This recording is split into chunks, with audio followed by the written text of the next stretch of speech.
Take a look at the two round dial instruments on the far right side of the panel.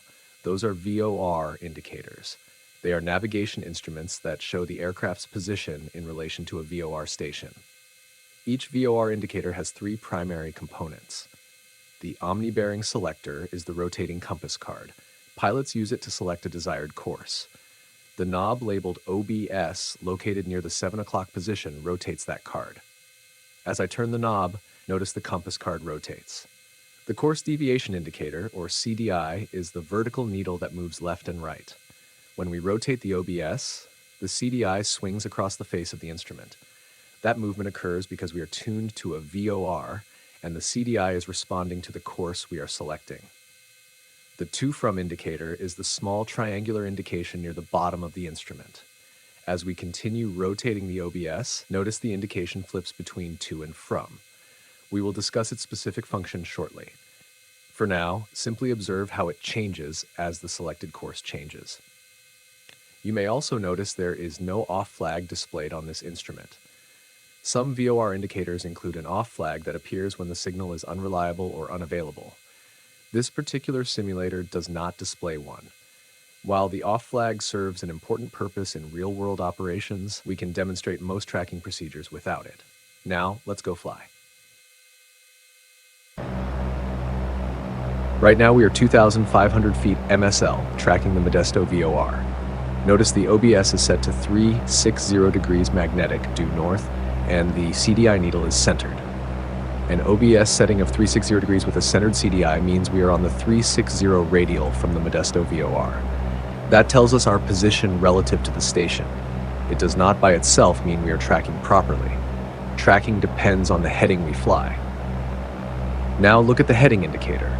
It shows a 360 degree magnetic heading. At this moment, our heading matches the selected course. Notice that 350 degrees is 10 degrees west of north, and 010 degrees is 10 degrees east of north. Those references will help us make small corrections if the CDI begins to deflect. For now, our objective is to make small heading corrections that keep the CDI centered. We are currently flying a heading of 360. As long as the CDI remains centered, we maintain that heading. Notice the CDI is deflected toward the east.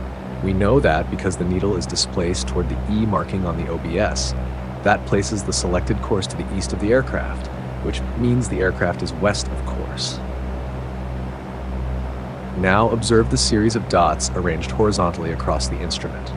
Each dot represents 2 degrees of course deviation. A full-scale deflection equals 10 degrees. Here the CDI is displaced approximately half scale, 5 degrees off course. As a general correction technique, apply a 20-degree heading change for a half-scale deflection and a 45-degree heading change for a full-scale deflection. Since the CDI is deflected half-scale, we will apply a 20-degree correction. A 20-degree turn to the east of our original 360 heading results in a heading of 020 degrees.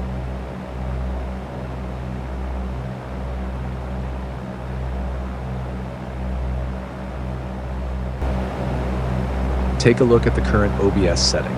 It indicates a 270 degree course, due west. The heading indicator also shows a 270 heading, which matches the selected course.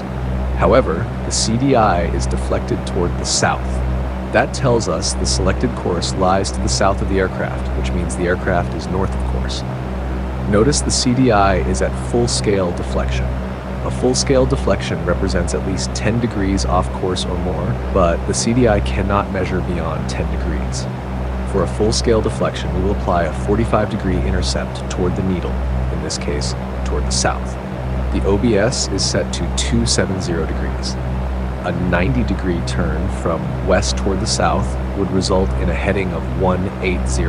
That would cross the course at a right angle, but we do not need a 90-degree intercept.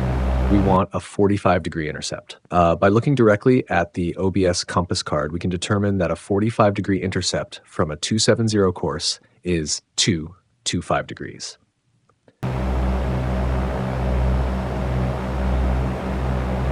Now turn to a heading of 225 degrees.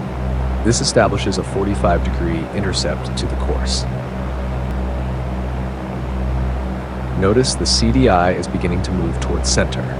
As the CDI approaches the centered position, begin a smooth turn back toward the on-course heading of 270 degrees.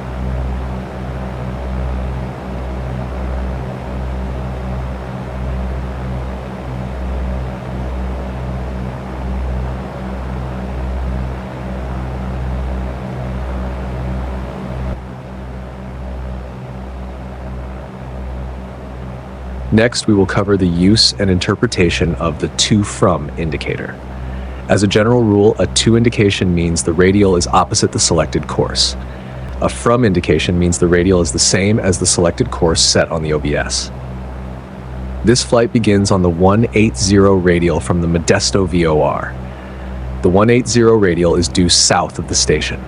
We are starting from a position south of the VOR and we are flying toward it. Notice the OBS is set to 360 degrees, north. That selection means we intend to fly north along a north-south course. The indicator shows to because the radial we are on, 180, is opposite the selected course of 360. We must fly north to reach the station from our present position south of it.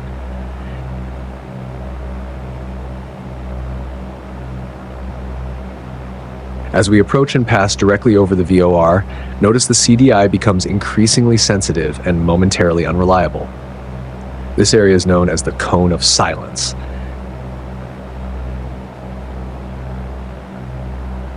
When crossing the station, observe that the to from indicator flips from to from. Remember, a from indication means the radial is the same as the selected course. After passing the station, continuing on a northbound course places us on the 360 radial, which matches the OBS setting, so the indicator now reads from.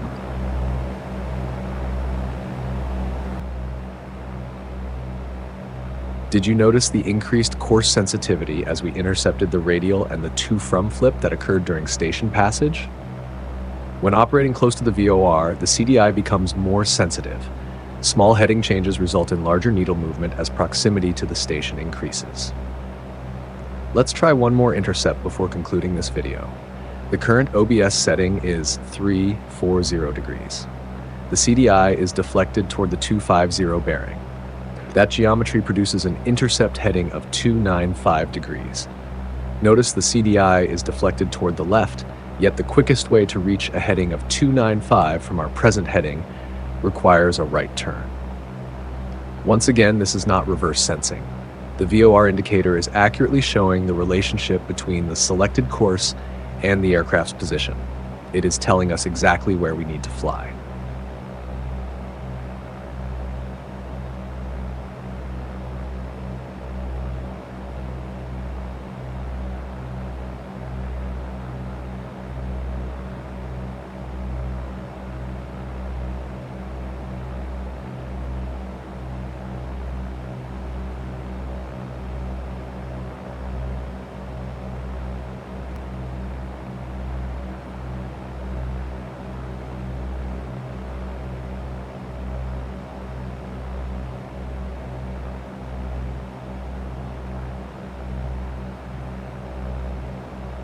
Did you notice that we passed through the 340 radial during the intercept?